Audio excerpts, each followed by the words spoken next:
Assalamualaikum warahmatullahi wabarakatuh. Kami dari kelompok 6 akan mempresentasikan tentang laporan riset pasar studi kelayakan bisnis produksi tahu rumahan yang beranggot yang beranggotakan Rejal Firdaus, M. Hasbi Gurumindah, Anwar Mukti, Andi Kumala, Trio Bagas, Hendar Diki Saputro, dan Muhammad Davin Febrian. Profil usaha.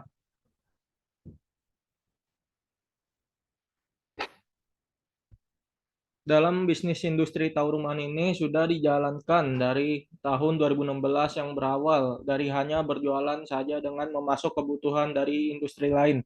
Pak Dirin selaku pengrajin tahu sekaligus pemilik usaha yang berlokasi di Tanah Tinggi, daerah Jakarta Pusat, memulai bisnisnya dengan peralatan seadanya. Seiring waktu berjalan, bisnis tahu ini semakin baik walaupun hanya kecil-kecilan dan hanya membuat satu produk saja, yaitu tahu. Tetapi bisnis ini mampu meraup keuntungan yang bisa dibilang besar. Produknya pun tidak memiliki merek selayaknya industri besar. Di sini ada berbagai aspek. Satu, aspek legalitas. Dua, aspek pasar dan pemasaran. Tiga, aspek manajemen dan sumber daya manusia.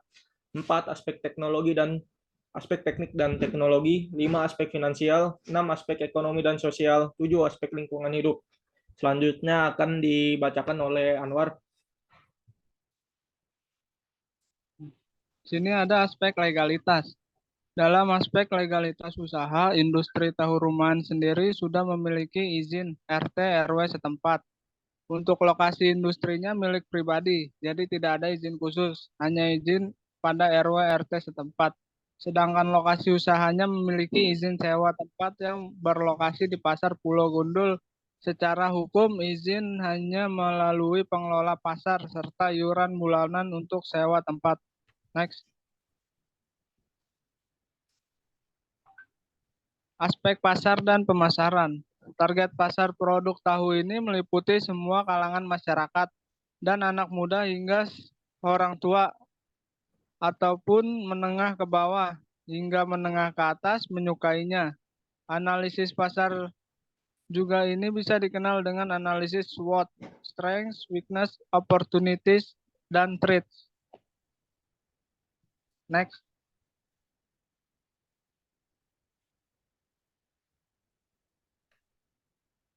Aspek pasar dan pemasaran. Strengths, kekuatan. Tahu buatan industri rumah ini tergolong lebih lembut dan bertekstur karena hanya membuat sedikit, maka percampuran bahan-bahannya lebih pas. Weakness, kelemahan. Produk tahu ini memiliki kelemahan yaitu tidak bisa bertahan lama seperti tahu industri besar yang dapat bertahan lama. Tahu buatan rumah ini hanya mampu bertahan selama 5 hari setelah dicampur ragi. Opportunities, peluang. Olahan tahu sendiri sudah banyak di kalangan masyarakat dan semua umur juga menyukai tahu, jadi peluangnya sangat besar untuk mendapatkan keuntungan.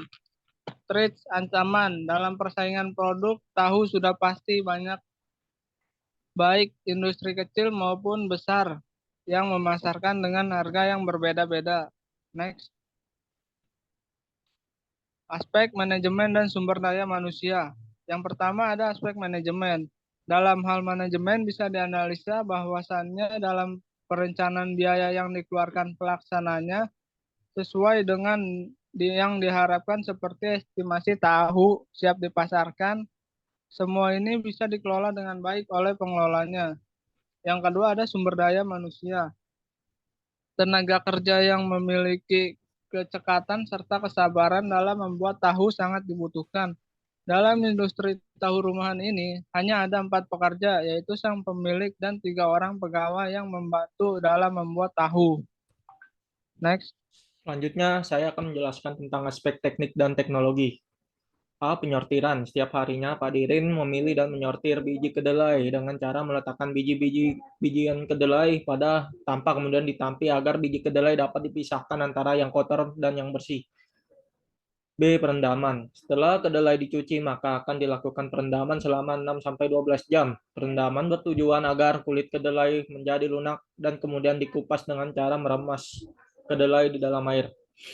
C. Penggilingan. Kedelai yang sudah dikupas kemudian ditambah air panas dan dimasukkan ke dalam alat penggiling sampai menjadi halus dan berbentuk bubur. Lanjut D. Penyaringan. Setelah digiling, bubur kedelai tadi kemudian dididihkan, kemudian disaring untuk diambil sari kedelainya. Pencetakan. Setelah dilakukan pengendapan, kemudian sari kedelai tadi diletakkan pada kain mori, kemudian ditutup atasnya, lalu diletakkan di antara rak penjepit kayu, kemudian ditekan sehingga sari kedelai menjadi padat dan rapat sehingga menjadi tahu. Setelah itu, tahu yang berbentuk bongkahan dipotong kecil-kecil menjadi kotak. F. Perebusan. Sebelum dipasarkan tahu yang sudah diproses, direbus terlebih dahulu dan ditambahkan garam supaya tahu tidak cepat basi. Selanjutnya aspek finansial. Di sini ada modal awal yang totalnya 4.080.000. Biaya operasional totalnya 1.300.000. Biaya variabel totalnya 520.000 dan modal. Modal adalah total dari modal awal, biaya operasional, biaya variabel yang berjumlah 5.900.000. Pendapatan per bulan, penjualan sehari 50 kg kedelai bisa memproduksi 25 dandang tahu besar dengan harga jual 75.000. Maka 25 kali 75.000 sama dengan 1.875.000. Penjualan per bulan yaitu 1.875.000 dikali 30 hari sama dengan 56.250.000. Laba bersihnya yaitu penjualan dikurangi biaya operasional. Jadi penjualan 56.250.000 dikurang biaya operasional selama sebulan yaitu 39 juta sama dengan 17.250.000. Dengan catatan penjualan habis terjual setiap harinya. Selanjutnya akan dijelaskan oleh Muhammad Davin.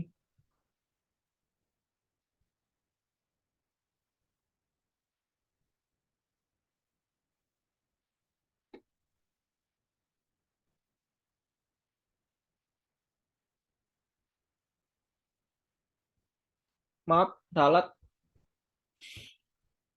Aspek sosial dan ekonomi, dampak keberadaan industri produksi tahu rumahan di daerah Tanah Tinggi, Jakarta Pusat, yaitu pemilik usaha Pak Dirin mempekerjakan 3 karyawan yang berasal dari daerah tersebut dan juga selaku pemilik sering mendonasikan dan memberikan sebagian atau sisa tahunya ke pedagang yang membutuhkan tahu sebagai bentuk kepedulian terhadap UMKM sekitar daerahnya.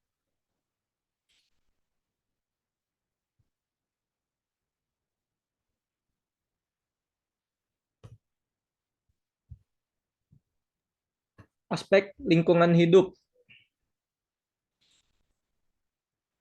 mengurangi dampak lingkungan dalam aktivitas produksi melalui proses yang berkelanjutan sejalan dengan tujuan usaha untuk mengurangi dampak lingkungan di seluruh lini bisnis.